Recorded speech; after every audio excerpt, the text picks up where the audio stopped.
మామ ఈ వీడియోలో మనం డిస్కస్ చేద్దాం Bordeaux Gavaskar trophy second match లో ఆడటానికి ఛాన్స్ ఎక్కువ ఉన్న ప్లేయింగ్ 11 గురించి. దానితో పాటు మనం ఆడే second match pink ball test అంటే day and night test match. ఈ day and night test matches లో టీమిండియాకు ఉన్న ప్రీవియస్ రికార్డ్స్ ఏంటి, ఆస్ట్రేలియాకు ఉన్న ప్రీవియస్ రికార్డ్స్ ఏంటి, ఈ మ్యాచ్ లో గెలవడానికి వాళ్ళకి ఎంత ఛాన్స్ ఉంది, వాళ్ళతో కంపేర్ చేస్తే మనకెంత ఛాన్స్ ఉంది అన్నది మనం ఇక్కడ క్లియర్ గా డిస్కస్ చేద్దాం.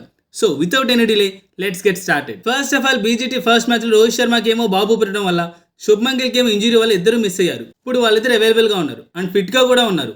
సో ఖచ్చితంగా ఫస్ట్ మ్యాచ్ కి వెళ్ళిన ప్లేయింగ్ 11 తో మన సెకండ్ మ్యాచ్ కి వెళ్ళడం లేదు, కాబట్టి సెకండ్ మ్యాచ్ కి ప్లేయింగ్ 11 మారుతుంది. అదే మనం ఇప్పుడు డిస్కస్ చేద్దాం. నేను ప్లేయింగ్ 11 గురించి చెప్తా, కానీ ప్లేయర్ పొజిషన్ గురించి గ్యారెంటీ ఇవ్వలేను. సో జస్ట్ ప్లేయింగ్ 11 డిస్కస్ చేద్దాం. సెకండ్ మ్యాచ్ లో ఓపెనింగ్ ఆడటానికి టీంలో 4 ఓపెనర్స్ ఉన్నారు మామ. Jaiswal, KL Rahul, Rohit Sharma and Shubman Gill. వీళ్ళలో ఓపెనింగ్ కి ఏ పేరు అయినా ఎవరైనా రావచ్చు, చెప్పలేం. నాకు తెలిసి మోస్ట్లీ ఓపెనింగ్ కి కేఎల్ రాహుల్ అండ్ జైస్వాల్ వస్తారు మామ. ఎందుకంటే లాస్ట్ మ్యాచ్ లో ఇద్దరు బాగా ఆడారు, మంచి పార్ట్నర్షిప్ ని బిల్డ్ చేశారు, ఇద్దరు మంచి ఫామ్ లో ఉన్నారు. మోస్ట్లీ పార్ట్నర్షిప్ ని బ్రేక్ చేయకపోవచ్చు. 1 డౌన్ లో శుభ్మన్ గిల్, 2 డౌన్ లో విరాట్ కోహ్లీ, 5th పొజిషన్ లో రోహిత్ శర్మ. అవును మామ, 5th పొజిషన్ లో రోహిత్ శర్మ వచ్చే ఛాన్స్ ఉంది. మొన్న ప్రాక్టీస్ మ్యాచ్ లో కూడా తను 2 డౌన్ లో వచ్చి బ్యాటింగ్ చేశాడు. మేబీ రావచ్చు, చెప్పలేం. తను ప్రెసెంట్ ఫామ్ లో లేడు. ఫామ్ లోని బ్యాటింగ్ ఆర్డర్ ని డిస్టర్బ్ చేయడం ఎందుకు అనుకుంటే తను 5th పొజిషన్ లో రావచ్చు. తర్వాత హిట్టింగ్ కోసం 6th పొజిషన్ లో రిషబ్ పంత్, 7th పొజిషన్ లో నితీష్ కుమార్ రెడ్డి, 8th పొజిషన్ లో వాషింగ్టన్ సుందర్, 9th పొజిషన్ లో హర్షిత్ రాణా, 10th పొజిషన్ లో జస్ప్రీత్ బుమ్రా, ఫైనల్ గా 11th పొజిషన్ లో మహమ్మద్ సిరాజ్. మోస్ట్లీ ఇదే ప్లేయింగ్ 11 ఉంటుంది, కానీ ప్లేయింగ్ ఆర్డర్ మాత్రం నేను గ్యారెంటీ ఇవ్వలేను. ఇన్ కేసు ఈ ప్లేయింగ్ ఆర్డర్ బాగాలేదనుకుంటే మీ ప్లేయింగ్ ఆర్డర్ ని కామెంట్ లో షేర్ చేసుకోండి. ఇంకా డే అండ్ నైట్ మ్యాచెస్ లో ఈ రెండు టీమ్స్ కొన్ని రికార్డ్స్ గురించి మాట్లాడే ముందు ఈ డే అండ్ నైట్ మ్యాచెస్ గురించి చిన్న ఇంట్రో ఇస్తామా. ఈ డే అండ్ నైట్ మ్యాచెస్ ని పింక్ బాల్ టెస్ట్ అని, ఫ్లడ్ లైట్ క్రికెట్ అని కూడా పిలుస్తారు.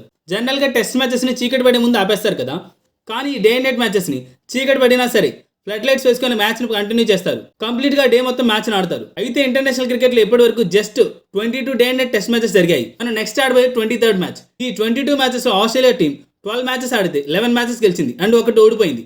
అండ్ వాళ్ళ విన్ పర్సెంటేజ్ వచ్చేసి 91.67. మన ఇండియన్ టీం ఇప్పటి వరకు 4 day and night test matches మాత్రమే ఆడింది. అందులో మనం గెలిచింది 3 మ్యాచెస్ అండ్ ఒక మ్యాచ్ ఓడిపోయాం.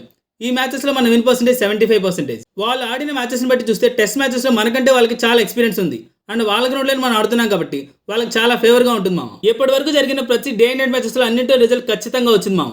అంటే రెండు టీమ్స్ లో ఏదో ఒక టీం ఖచ్చితంగా గెలిచింది. మ్యాచ్ డ్రా అవడము, మ్యాచ్ టై అవడం లాంటివి ఎప్పుడూ జరగలేదు.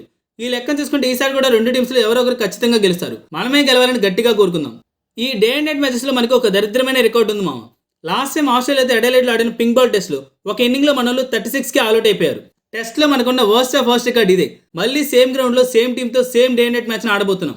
లాస్ట్ టైం పోయిన బరువుని ఈసారి ఎలాగైనా తీసుకుని రావాలని కోరుకుందాం. పింక్ బాల్ టెస్ట్ లో ఇండియన్ బ్యాటర్స్ లో ఎక్కువ రన్స్ కొట్టిన ప్లేస్ లిస్ట్ లో విరాట్ కోహ్లీ ఫస్ట్ ప్లేస్ లో ఉన్నాడు విత్ 277 రన్స్. సెకండ్ ప్లేస్ లో రోహిత్ శర్మ ఉన్నాడు విత్ 173 రన్స్. థర్డ్ ప్లేస్ లో శ్రేయస్ అయ్యర్ ఉన్నాడు విత్ 155 రన్స్. ఈసారి రోహిత్ అండ్ విరాట్ ఆ నెంబర్ ని పెంచాలని కోరుకుందాం. ఈ మ్యాచ్ లో విరాట్ కోహ్లీకి అడెలైడ్ గ్రౌండ్ లో ఒక కొత్త రికార్డ్ ని క్రియేట్ చేసే ఆప్షన్ ఉంది మామ. ఎప్పటిదాకా బయట కండిషన్ నుంచి వచ్చి అడెలైడ్ గ్రౌండ్ మీద ఎక్కువ రన్స్ కొట్టిన ప్లేస్ లిస్ట్ తీస్తే లారా 610 రన్స్ తో ఫస్ట్ ప్లేస్ లో ఉన్నాడు. సెకండ్ ప్లేస్ లో Viv Richards 552 runs. Present Virat Kohli third place లో ఉన్నారు విత్ 509 రన్స్. ఇప్పుడు విరాట్ కోహ్లీ కనుక నెక్స్ట్ మ్యాచ్ లో హాఫ్ సెంచరీ చేస్తే వివ్ రిచర్డ్స్ రికార్డ్ ని, సెంచరీ కొడితే లారా రికార్డ్ ని లేపేయచ్చు. లెట్స్ హోప్ తను లేపేస్తాడని. సో అది మా బీజీటీ సెకండ్ మ్యాచ్ గురించి మా ముందు మాట.